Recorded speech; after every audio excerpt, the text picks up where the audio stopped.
Hello YouTube, Kobe here back for another video.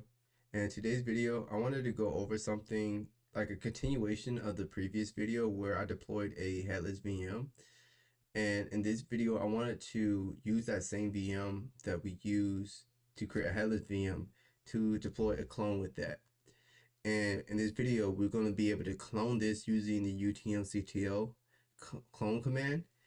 But I wrote some scripts as well where when you do run these scripts, it will clone them but randomize the MAC address, because if you clone them using the regular utmctl clone command, it will clone the headless VM, but it will have the same MAC address, and with the same MAC address, it will have the same IP address. And typically, if you're trying to create like a lab environment or anything like that, that's not what you want, and you want to have its own IP address. And so way that we can do this is going based off some of the scripts I have. So I have the script in this library, and we can cat this, or we can vim this. Vim, and this is create vms sh. And as you can see, this is the function. So we have the names, we have the variables for the VMs that we want to create. These are the names for the two that we're going to create, and this is the base VM that we'll be cloning from.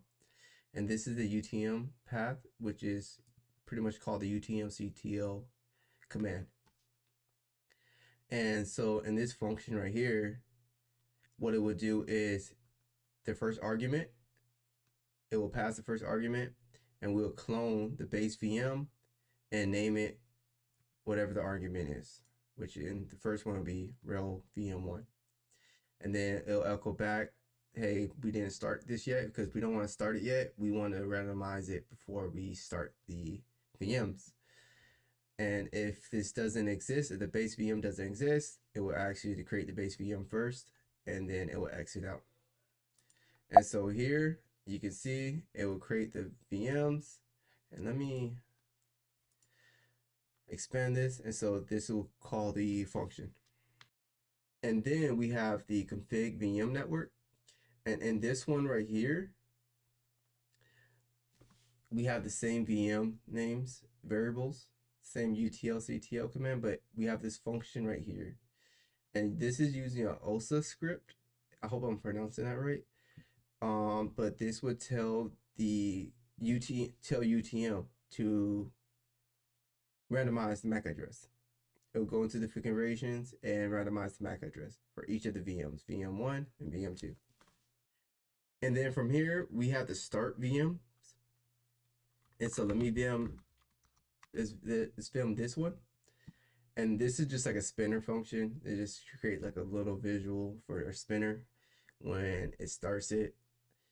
And from here, it will start the VM using the utmctl start, pass the argument, which is whatever these are in order, and then it'll wait 90 seconds to boot up. And then from there, it will capture the IP address using the utmctl IP address command. And we're going to grep this so it doesn't print the IPv6 address. We just want the IPv4 so we can get the IP address for us to SSH into both of the VMs. We can check this out by running this command. You can do vim, or we just do create vmsh.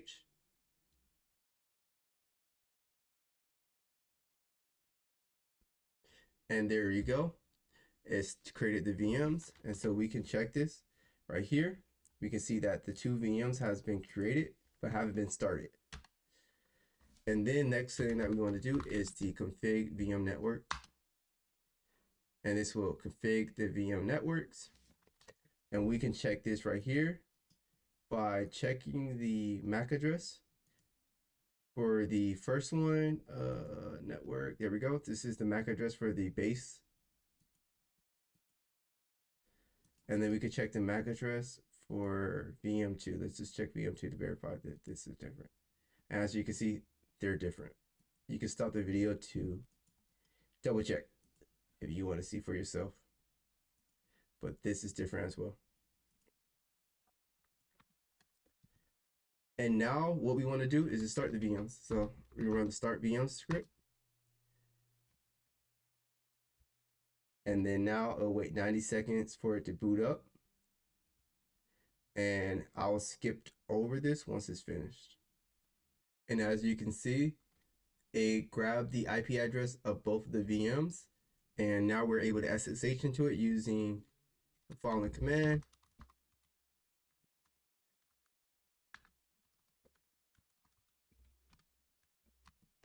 It will ask for us to continue, put in the password,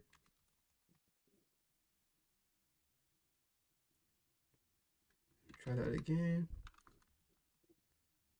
and there we go.